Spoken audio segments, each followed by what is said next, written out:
one tree tomorrow. That is the plan anyways. If it goes well, I may cut them both down today. But hey, you want to go along? I'll show you how I cut trees down. I'm not a professional lumberjack, so I highly suggest that if you want to cut down a tree yourself, there are a lot of videos on YouTube that show you exactly how to do it by guys and gals that do this for a living. I'm just an amateur, but I kind of know what I'm doing. Been doing it for a long time, so I'll show you how I do it. Hey, you want to go along? Let's go cut down some trees. Coming right up.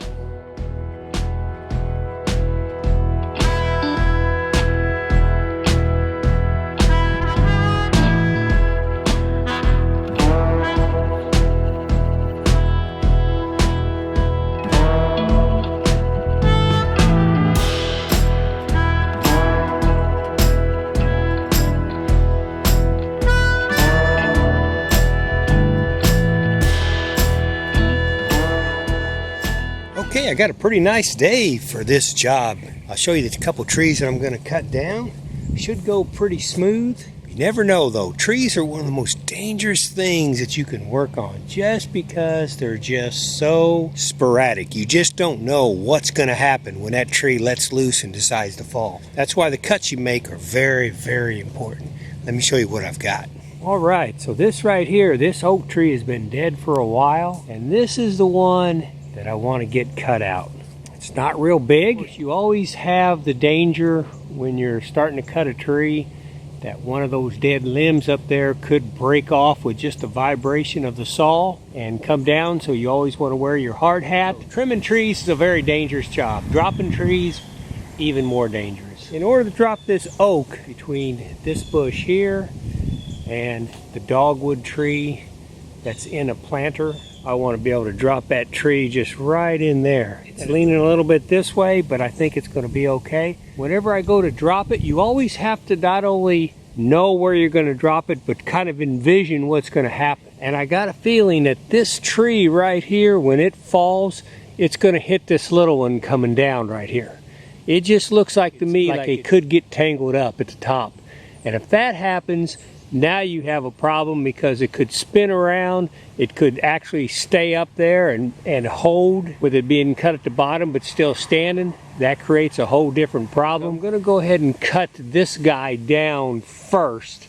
Drop it down, cut it up, get it out of the way before I take on this. So I want to focus on this one right here first. And then that giant one behind it, oh Lord. No way would I try a tree like that. That is giant. That's liable to just crush his house if it fell the wrong way. I brought that little trailer along with me. What I like to do is when I drop one of these trees, I like to get it all cleaned up before I start the next one, and I'll chop it all up, and there's an area that I can take the tractor over in the woods and throw all the sticks. Any kind of firewood size wood I'll take back to the cabin, chop up, and have ready for this winter. Okay, let's get this project started.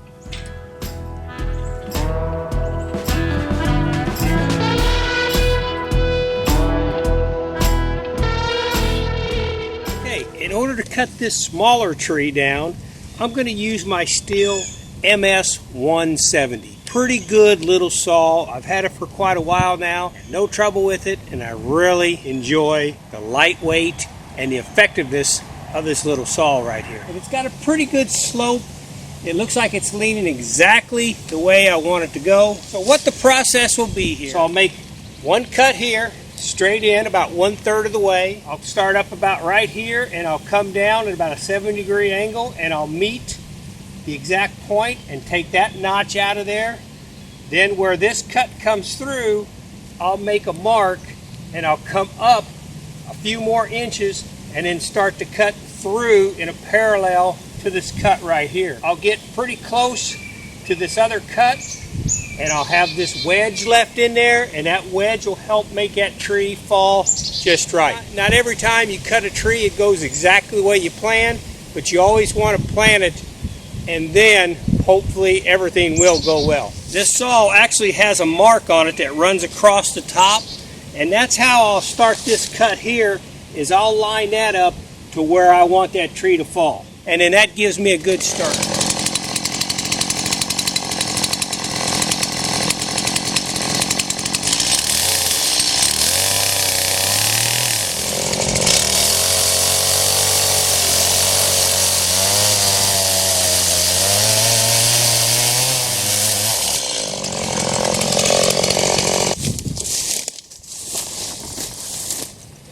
Okay. So there's the wedge cut out.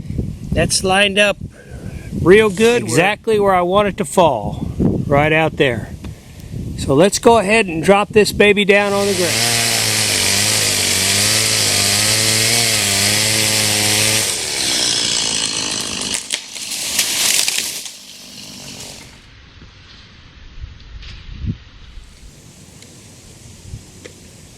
Okay.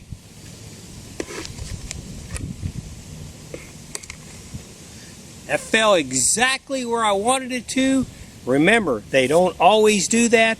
Be sure and have an escape route. As soon as that tree starts to move, you should be able to get out of the way at about a 45-degree angle, because you never know what's going to happen as that tree starts to fall. Sometimes they'll buck up in the air in the back and come back at you. But I'm pretty happy with that. That fell exactly the way I wanted it to.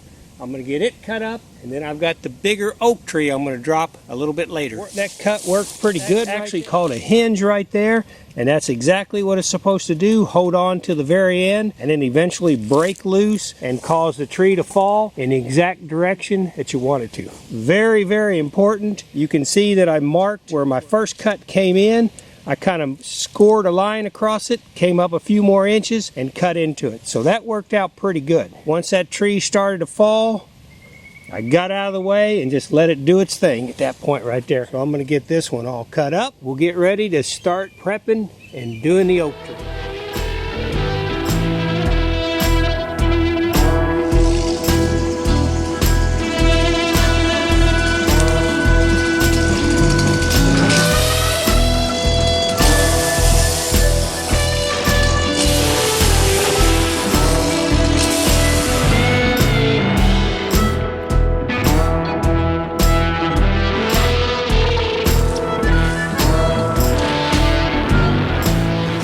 Now here's a situation you got to be really careful about. This is a pretty small tree, so it doesn't create that big of a problem, but the larger the tree, the more danger factor starts to come into play. For instance, this tree right here is now supported by this branch, which you may not think it is, but there's a lot of weight on that branch right there. And then it's actually still sitting on top of the stump. So when it comes to stuff like this, you got to be real careful. I literally one time was cutting, one tree had fallen, had a gigantic root ball behind it, another tree fell behind it, laying on that root ball. It was so easy to cut that top tree off. It was about eye level. I was just whacking it off one piece at a time, one piece at a time.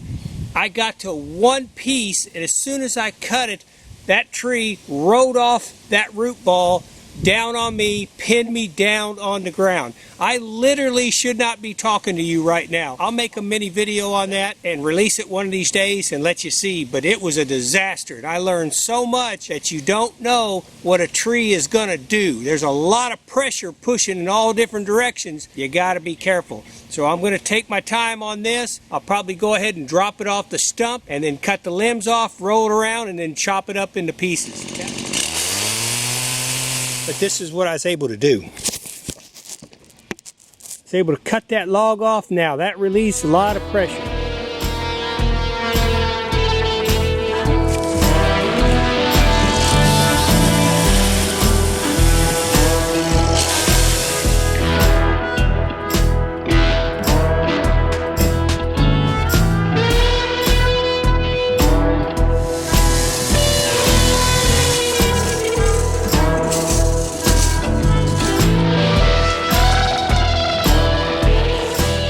Got this tree all cleaned up. It's about 10 a.m. in the morning. I'm thinking about maybe going ahead and dropping this oak. If I don't get it all done today, that's fine. I can come back tomorrow. When it comes to trees like this, on this oak, actually I did decide to go around, and there's a tree service not far from here, and I went by there and left a message with him, sent him some pictures and said, hey, would you be interested in dropping this oak tree? I'll give you $100. They never responded. It had took them probably less than 5 minutes to do, but they're either too busy or they just weren't interested. So I'm going to go ahead and attempt it myself. It's always nice when you have that first tree fall exactly the way you wanted it to.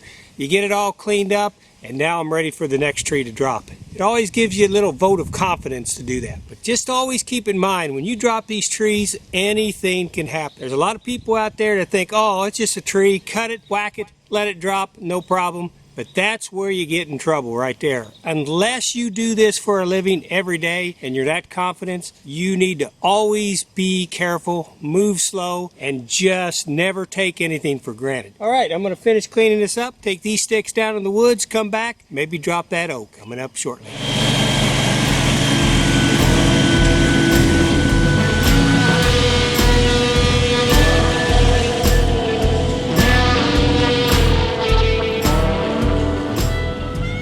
I'm going to go ahead and drop this oak tree and take some lunch and then come back and cut it all up. I'm leaning a little bit this way, which kind of gives me concern with that dogwood tree that's up there. So I hope that dogwood doesn't get right. Go ahead and get all my gear on, get ready to go. I'll be honest with you, I'm a little bit nervous about this tree just because it's a little strange. It's on that hill, which gives it the optical illusion that it is leaning. But I don't know, when I look at it, it looks like maybe it started to lean earlier in its days and then it straightened back up. And it also has a little bit of lean toward the house. So that makes me a little bit nervous. But before I get ready to cut it, I've got to show you a photograph right here. It looks pretty cool.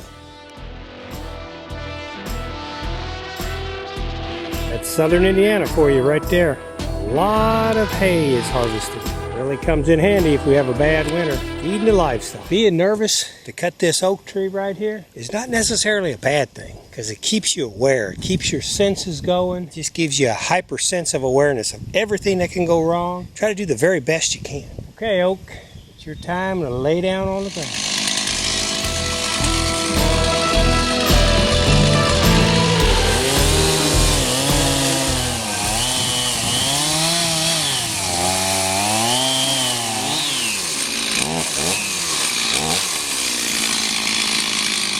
Okay, got my wedge cut. Let me show you what that looks like and I'll set the camera up for the... Alright, I think the wedge turned out pretty nice. You can see it's oak.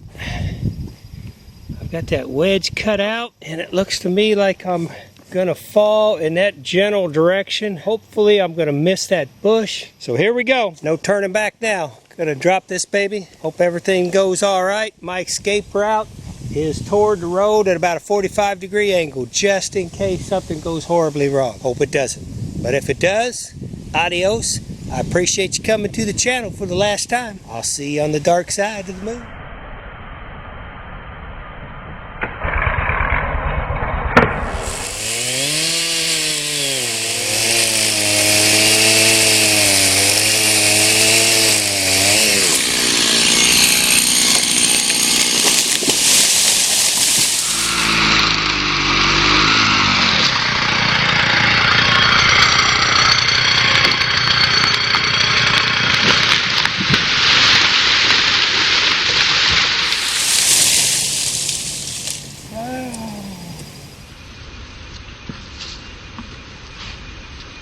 Okay, so there you go. It did not fall where I wanted it to fall. I wanted it to go on this side of that bush. It fell so far off, it went on the other side of the bush, so that's okay. But that's a classic example of you have to be careful. I thought I had that wedge cut perfect. I thought the hinge worked good. Man, it just, for some reason, decided to go that way instead. I'm going to do a little cutting on it and I'm going to take some lunch and then come back and finish it. Okay, I got to looking at this wedge a little bit closer and I did overcompensate too far. So the way I cut it is the way the tree fell. Let me show you what I'm talking about. You can see the hinge worked pretty good. You can see this is my straight cut right here, and then my wedge came in from the top. The way it's lined up, if I parallel this right here to the camera, I wanted it to go this way, but you can see how far off I am.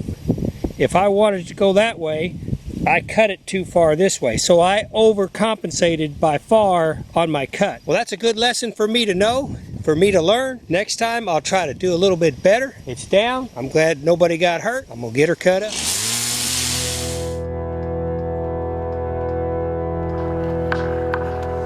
Lunchtime.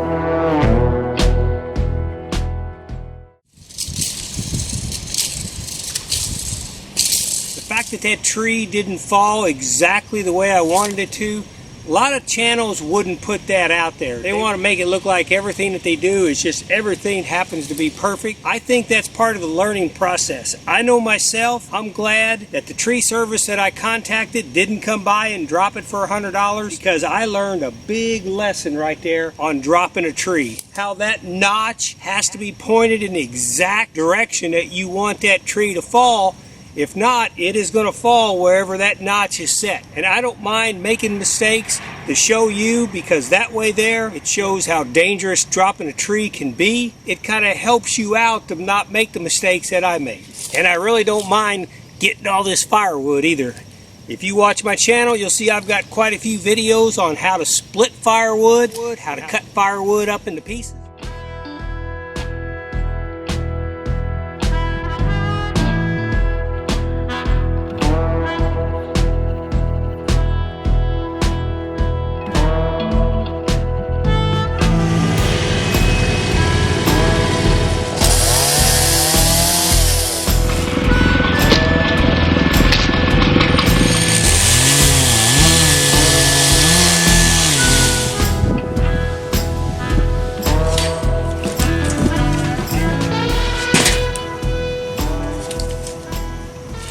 Finished loading the rest of this wood. That was a pretty good day's work. People ask me about how much wood do you think that is, Mr. Lawrence? Well, if it's a real bad winter and we are burning 24/7, I would say time that's all split up and stuff, that's about 2 weeks worth, maybe 3. I do appreciate you coming to the channel. That's LAF Space Film Fest, capital LAF Space Film Fest. Hey, if you would, hammer down that subscribe button, just in case you want to cut down a few trees, or hey, you might know somebody that's thinking about cutting down 2 trees, maybe a neighbor. You can show them this video, but be sure and tell them I am not a professional tree faller.